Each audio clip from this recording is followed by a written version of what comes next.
création de cette association m'est venue suite à une visite que j'ai effectuée au Mali en 2006. Et donc sur place, j'ai eu l'occasion de visiter certaines casernes de Bamako, dont la première compagnie à Dravela et la deuxième compagnie à Seboniko. Et j'ai pu constater sur place les besoins qu'ils avaient sur place, tant en matériel qu'en formation. Donc dès mon retour en France, avec mes amis et collègues pompiers du Gard, Saint-Jean-du-Gard, à l'Est et d'autres casernes, on a pu créer cette association-là en 2010 pour pouvoir venir en aide avec nos moyens aux pompiers maliens.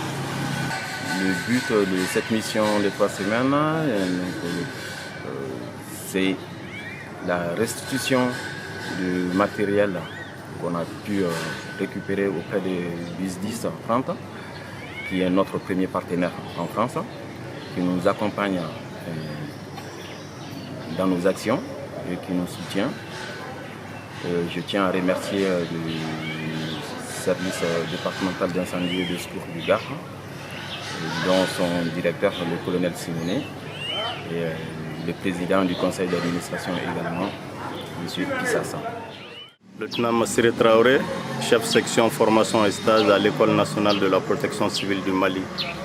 L'intérêt que nous avons de cette formation, ça renforce d'abord la coopération entre les sapeurs-pompiers du monde. Ça montre au monde que les sapeurs-pompiers est un homme universel. Et cette formation, c'est dans le cadre de l'échange.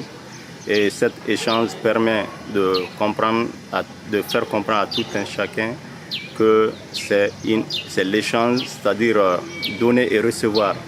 Donc eux, ils vont s'imprégner de la manière dont nous faisons ici. Et nous aussi, nous allons apprendre de la manière dont ils exercent chez eux. Et là, on bénéficie doublement. Au-delà de tout ça, c'est le réconfort moral pour nous, parce qu'ils nous apportent du matériel et en même temps, ils nous initient à l'utilisation de ce matériel. Donc ça, c'est un réconfort moral. Nous ne pouvons que leur souhaiter une pérennisation de cette coopération entre le Mali et la France. Ok, merci. Vous avez commandant Sékou Dramé, le directeur de l'École nationale de la protection civile. Merci d'avoir eu cet échange. Comme vous venez de dire, ici c'est l'École nationale de la protection civile. C'est une école qui reçoit non seulement des stagiaires maliens, mais aussi des stagiaires d'autres pays. C'est valable ainsi au niveau des instructeurs et des formateurs, que ce soit au niveau de l'École nationale, mais aussi des formateurs de l'ESRR. Maintenant, quant aux formations de l'ESRR, ils viennent nous appuyer. Parce que l'opérationnel qui parle de la protection civile parle de l'évolution. Il y a beaucoup de notions qui peuvent nous manquer compte tenu de la situation évolutive des risques. Vraiment, par rapport à l'échange, vraiment, c'est un grand appui que nous sommes très heureux de vous recevoir au niveau de l'École nationale de la protection civile.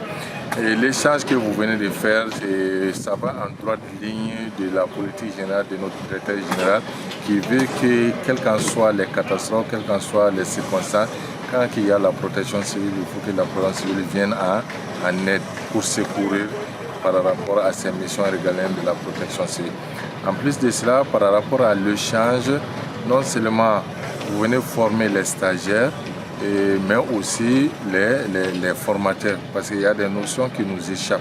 Mais à travers ces échanges, ça sera vraiment les monnaies, l'échange des monnaies, mais aussi l'échange des connaissances. Bon, je dirais que ça a un double intérêt. Acquisition de matériel qui va profiter à la population malienne. 2, la formation du personnel qui va permettre de renforcer les capacités opérationnelles de nos unités. Oui, ça doit être un partenariat durable, sinon illimité, compte tenu de l'intérêt vraiment que ça apporte à la population du Mali et je dirais même du monde entier, parce qu'au Mali, aujourd'hui, le monde est là. Donc c'est profitable pour nous tous.